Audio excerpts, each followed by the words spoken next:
invitamos a orar. Le invitamos a orar por todos estos motivos y también por la exposición de la palabra. Ponemos de pie.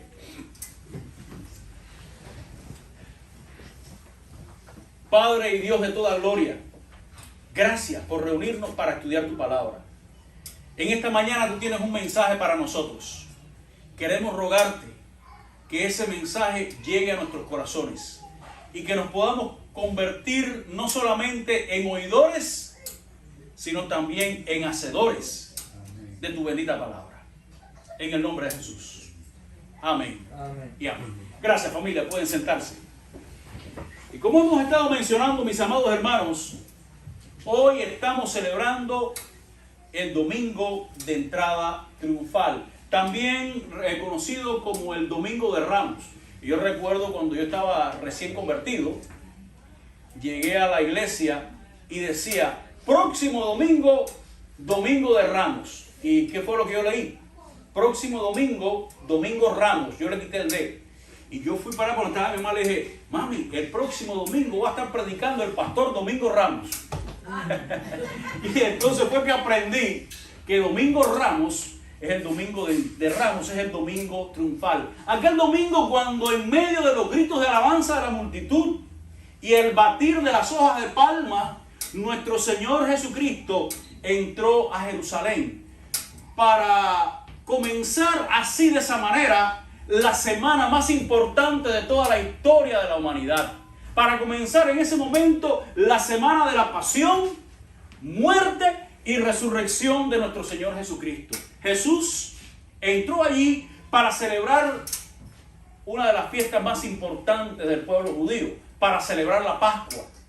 La Pascua que hoy el mundo ha tergiversado, porque el mundo siempre está tergiversando los mensajes. Cuando llega la Navidad, el mundo tergiversa la Navidad y habla de Papá Noel y de cuantas cosas. Cuando llega Semana Santa y estamos hablando las personas hablan de la Pascua, empiezan a hablar de conejitos y de huevos.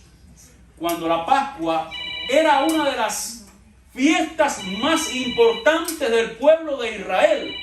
Era la fiesta donde el pueblo recordaba aquel momento cuando el Israel estaba en esclavitud en Egipto y de una forma espectacular nuestro Dios le dio la libertad, nuestro Dios lo sacó de Egipto. ¿Recuerdan la historia cuando Dios le mandó a que sacrificaran un ovejo, un carnero pequeño por familia, para hacer entonces con la sangre pintado el dintel de las puertas? Y cuando vino el ángel de la muerte, aquella casa que tenía la sangre como señal era liberada. El pueblo de Israel todos los años celebraba esta fiesta.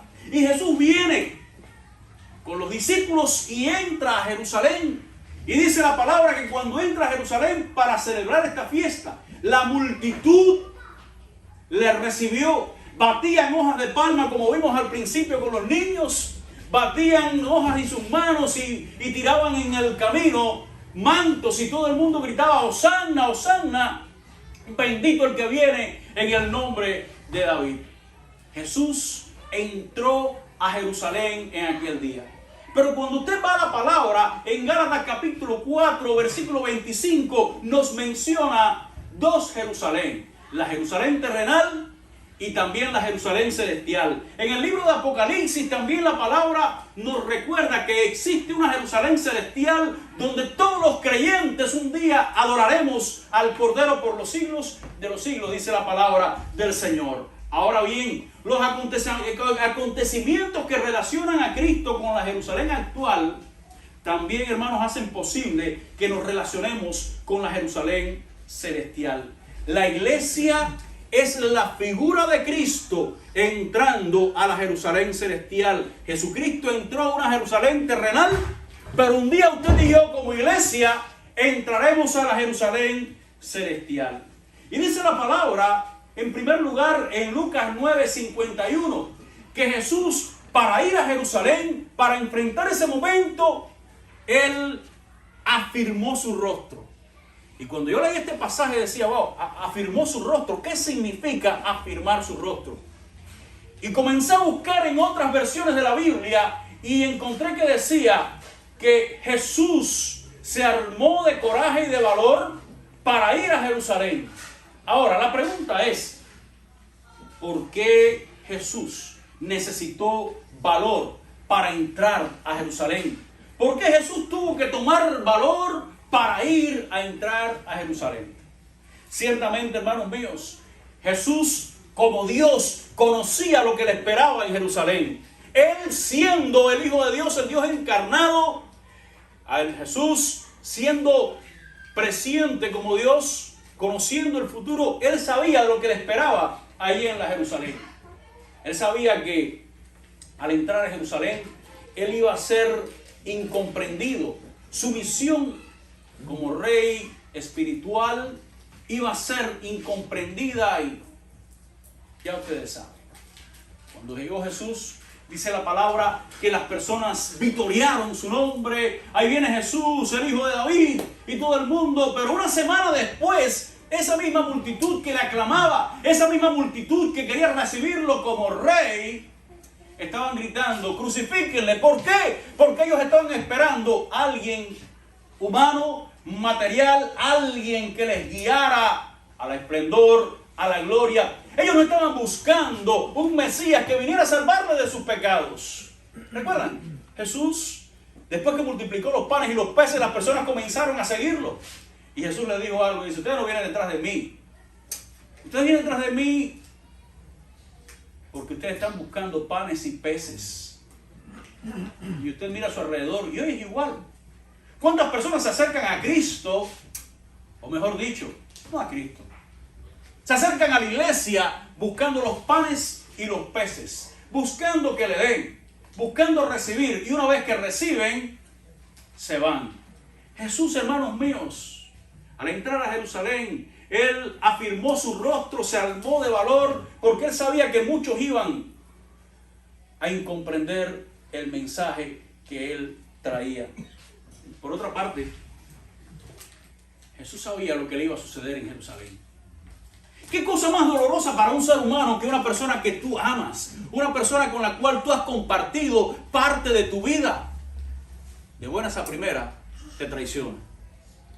Jesús sabía que ahí, en Jerusalén, él iba a ser traicionado por uno de los suyos.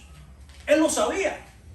Él sabía que en algún momento Judas, aquel que estuvo a su lado, aquel que él le amó tanto que le dio la responsabilidad de ser el tesorero del grupo, aquel que cuando estaban sentados a la mesa, dice que él partió el pan, mojó y le dio especialmente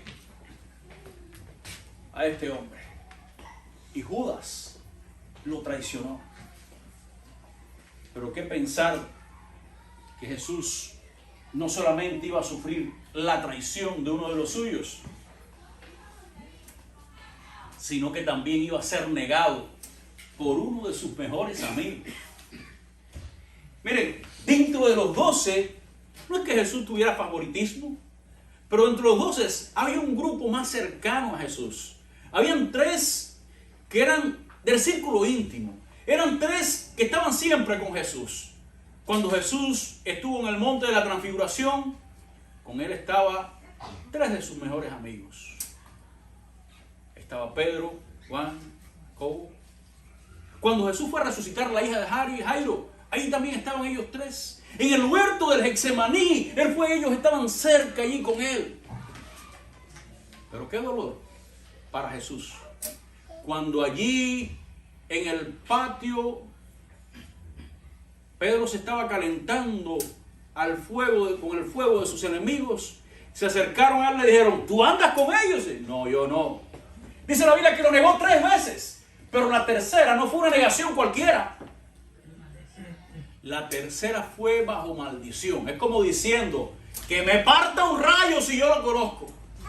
Usted se imagina que alguien con quien usted ha compartido su vida, alguien que usted le ha compartido no solamente tiempo, sino también momentos íntimos de su vida, como en el mismo Getsemaní, ven, ayúdame a orar, te necesito, y estaban con él. Y Pedro lo negó 3 veces, pero no solamente negarlo, sino que la tercera vez, bajo maldición, dice la palabra, lo negó. Jesús sabía que al entrar a Jerusalén, iba a enfrentar una crisis tan profunda allí en el Getsemaní, que él sabía que mientras estaba allí orando, de su rostro el sudor iba a salir con grandes gotas de sangre. Era tanta la presión que había sobre Jesús, porque él sabía que iba a enfrentar entonces la cruz. Hermanos, Jesús sabía que al entrar a Jerusalén, ya el momento de enfrentar los azotes, los escupitajos de la multitud, iba a enfrentar la corona de espinas, iba a enfrentar ser abofeteado, golpeado, iba a enfrentar ser clavado en aquella cruz. Pero esto no significaba nada para él. El abandono de parte de su padre cuando estaba allí crucificado. El mayor dolor no fue la cruz, el mayor dolor no fueron los azotes, el mayor dolor no fue la corona de espinas, los golpes, los escupitajos. El mayor dolor fue que cuando estaba allí en aquella cruz, cargando con tus pecados y los míos, dice la palabra que el Padre miró su rostro y Jesús exclamó: Padre, Padre, ¿por qué me has abandonado? No importaba la cruz, no era la cruz, no era el azote, no era el dolor. Era el ser abandonado por el Padre, porque en aquel momento el Padre tuvo que mirar su rostro, porque no podía ver al Hijo cargando los pecados de toda la humanidad sobre él. ¡Cuánto dolor sobre Jesús en aquella última semana! Al Jesús entrar en Jerusalén, hermanos míos, tuvo que tener valor para hacerlo, porque él sabía todo lo que venía. Hermanos míos, de esta misma manera será con nosotros. A cada paso que demos hacia la gloriosa ciudad celestial, también encontraremos dificultades similares. Muchos nos van a incomprender. De hecho, dice la palabra, dijo Jesús: no he venido a traer paz sino espada. Jesús dijo algo: muchos se levantarán en contra tuya, de tu propia familia. ¿Sabes por qué? Porque muchos van a incomprender el verdadero propósito de Dios en tu vida. Muchos te van a traicionar. Muchos te van a negar. Vamos a tener momentos de dolor, de aflicción. Pero dice la palabra: Dios es nuestro amparo y nuestra fortaleza, nuestro pronto auxilio en las tribulaciones. Dice la palabra, amados hermanos, en Mateo 21:5, que mientras Jesús iba entrando en aquel pollino, dice que ahí viene tu rey, manso y humilde. Jesús no solamente se armó de valor, sino que lo hizo con una actitud de mansedumbre y humildad. Y esa humildad se revela en cada momento de la vida de Jesús. Dice la palabra que Jesús se despojó a sí mismo. Y en Mateo 11:28 nos dice la palabra, dice Jesús: aprended de mí, que soy manso y humilde de corazón. Y es precioso, amados hermanos, porque los fariseos eran personas que, dice el mismo Jesús, ponían carga sobre los demás que ni ellos mismos llegaban. Ellos decían: haz lo que yo digo, pero no lo que yo hago. Pero en cambio, Jesús fue una persona que con su vida, él demostró lo que debía de ser. Cuando él decía: yo soy manso y humilde, porque realmente lo era. Él predicaba con su ejemplo. Él lo hizo. Ahora, Dios también quiere que en nosotros exista esa humildad. Es precioso lo que Dios dice a los humildes. En el Salmo 4:6 dice la palabra que Dios enseña al humilde su camino. Al humilde Dios da gracia espiritual e imparte vida espiritual. Y mientras más humildes somos, más Dios se glorifica en nuestras vidas. ¿Recuerdas allí en el libro en Corintios, cuando Pablo estaba hablando del aguijón en la carne? Pablo estaba contándole a los corintios una experiencia diciendo: mira, yo tuve una experiencia como nadie. Fui al tercer cielo. Estuve allí. Pero para que la grandeza de la revelación no me exaltase en sobremanera, me fue dado un aguijón en la carne. ¿Cuál era el propósito del aguijón? Mantener a Pablo humilde, porque en algún momento Pablo dijo, yo soy el apóstol Pablo. Dios me dio a mí tal revelación, pero Dios le dijo, aquí tienes un aguijón para que te acuerdes de mantener una postura de humildad. Y Pablo dice en su palabra, gloria a Dios, porque cuando yo soy débil, el poder de Dios se perfecciona en mi debilidad. En otras palabras, cuando yo soy humilde, entonces Dios se manifiesta en mi vida. Cuando mantengo una actitud de humildad, dice la palabra, Dios mira de lejos al altivo, mas da gracia al humilde. ¿Qué quiere decir que Dios te da gracia? ¿Qué quiere decir que Dios manifiesta tu gracia en tu vida? No solamente gracia para salvación, sino gracia para muchas otras cosas más. Pero para ello necesitamos mantener una actitud de humildad. Por otra parte, nos dice la palabra que al entrar Jesús en Jerusalén, algo sucedió. Dice la palabra que al entrar y mirar a la ciudad se detuvo. Y dice la palabra que Jesús lloró sobre la ciudad. Por la ciudad. Hermanos míos, lloró al ver la ciudad. ¿Pero por qué Jesús lloró? ¿Qué fue lo que motivó a que Jesús en aquel momento llorara al mirar la ciudad? Cuando habla la palabra, dice que Jesús, muestra la palabra que Jesús lloró al ver la ceguera espiritual. Hoy tú y yo, mi amado hermano, también debemos hacer un alto en nuestras vidas y mirar a nuestro alrededor. Debemos hacer un alto en nuestras vidas y mirar donde estamos viviendo. Hermano mío, entiende algo. Solo las lágrimas que derramemos hoy por aquellos que están perdidos van a hacer posible evitar las lágrimas que ellos van a botar allí en el infierno. Las lágrimas que tú derrames delante de Dios orando por los perdidos van a evitar que esos perdidos derramen lágrimas en el infierno. Cuando Isaías tuvo aquella visión de la gloria de Dios en el templo, él no solamente dijo, ay de mí, que soy hombre de labios inmundos, sino dijo, habito en pueblo de labios inmundos. Él miró su condición, pero no solamente su condición, él pudo ver la condición de los que estaban a su alrededor. En el Salmo 119, 53, David escribió, horror se apoderó de mí a causa de los inicuos que dejan tu ley. Y en el mismo pasaje más adelante dice, ríos de lágrimas descendieron de mis ojos porque no guardaban tu ley.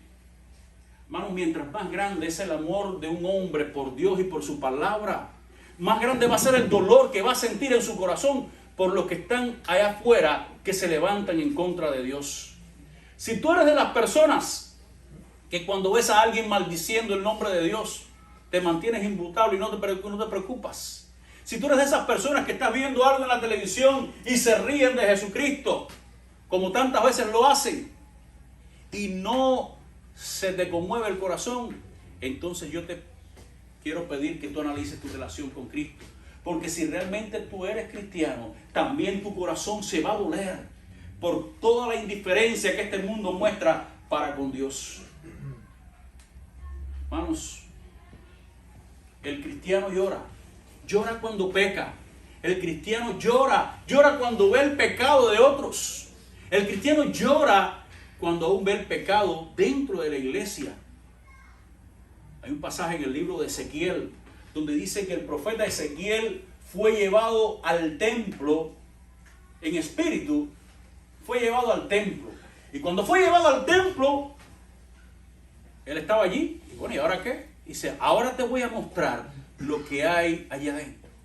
Y Dios le mostró que en las cámaras más secretas, allí habían personas, habían sacerdotes que estaban adorando a todo el ejército de los cielos. Había idolatría en medio de aquellos que supuestamente eran los que iban a guiar al pueblo a la salvación.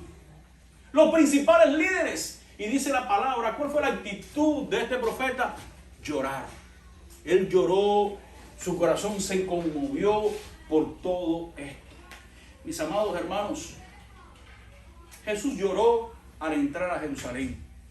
Y en nuestro camino a la Jerusalén celestial, tú y yo también vamos a llorar en algún momento. Vamos a llorar porque vamos a ver seres queridos que no van a querer acercarse a Cristo. Vamos a llorar porque vamos a ver el pecado que está a nuestro alrededor. Vamos a llorar, mis amados hermanos, porque muchas veces vamos a encontrar dentro de nosotros mismos personas que no van a estar caminando conforme a los principios de Cristo. Mis amados hermanos, estamos en camino. Juan en el libro de Apocalipsis nos describe una ciudad perfecta, pero para entrar a ella tenemos que seguir los pasos del Cristo de Jerusalén. Tenemos que seguir los pasos de Cristo, de su palabra, para poder entrar a esa Jerusalén celestial. Un día tú y yo estaremos allí, no solamente nosotros, sino dice la palabra, una multitud que no podían contar, millares de millares adorando al Señor. Pero yo te voy a decir algo, nuestro camino hacia esa Jerusalén no va a ser sencillo, no va a ser fácil. Va a haber momentos donde vamos a llorar, va a haber momentos donde vamos a sufrir, pero tú sabes algo, mientras Jesús entraba a Jerusalén y continuaba durante el resto de esa semana hasta la cruz, Jesús estaba consciente de la gloria que le esperaba. En el libro de Hebreos capítulo 12 dice la palabra, puesto los ojos en Jesús, el autor y consumador de la fe, quien con el gozo puesto delante de él sufrió la cruz, menospreciando el oprobio. Dice la palabra que delante de Jesús había un gozo que superaba todo el dolor de la cruz. Había un gozo que superaba todo lo que iba a enfrentar. Él sabía que al entrar allí en Jerusalén iba a sufrir la cruz, pero esa cruz iba a traer tu salvación y la mía. El mayor gozo para Jesús fue lograr tu salvación y la mía, allí en la cruz del Calvario. Jesús miraba hacia adelante. Él decía, viene la cruz, vienen los azotes, los latigazos, la incompresión de los humanos. ¿Cuántas cosas vienen delante de mí? Pero por encima de eso viene el gozo de haber hecho la voluntad de Dios y cumplir su propósito. ¿Qué nos va a llevar a nosotros a menospreciar un dolor fuerte? El tú mirar que detrás de eso viene un gozo mayor que todo lo que puedas experimentar. El apóstol Pablo dijo, cosas que ojo no vio y oído no oyó, son las cosas que Dios ha preparado para los que le aman.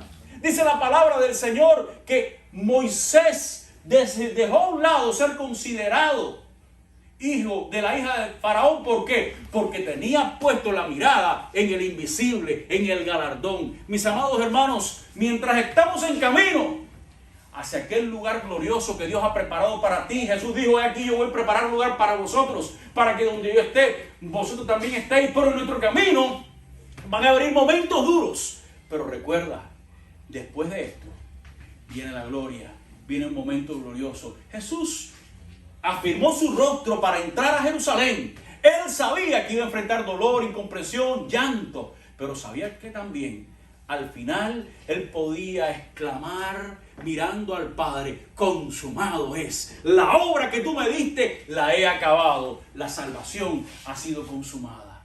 Miremos a Cristo, mis amados hermanos. Pongamos nuestra confianza en Él. Todo lo demás va a ser pasajero cuando tú mires a la gloria que Dios ha preparado para ti, para mí, para aquellos que verdaderamente aman al Señor. Que Dios te bendiga en esta mañana y Dios permita que el gozo del Señor siempre fortalezca nuestras vidas. Vamos a orar. Padre del cielo, gracias. Gracias por la bendición de deleitarnos en tu palabra, de pensar en el momento glorioso que tienes para nosotros cuando lleguemos a tu presencia. ¡Aleluya! Gracias, Señor, porque las aflicciones del tiempo presente no son comparables con la gloria venidera. Bendito sea tu nombre. Amén. Gracias, Padre del cielo, porque no importa cuánto suframos aquí, un día estaremos en tu presencia, disfrutando del Rey de los cielos, Jesucristo, quien por los siglos será nuestro consolador, aquel que limpiará toda lágrima de nuestros ojos. Gracias. Gracias. Y rogamos, Padre del cielo, que al salir de aquí no permita que las distracciones de este mundo nos desvíen, sino que podamos, Señor, enfocarnos con la mirada puesta en lo alto.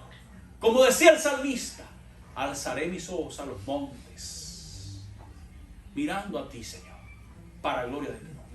Gracias, Padre, en el nombre de Jesús. Amén y amén.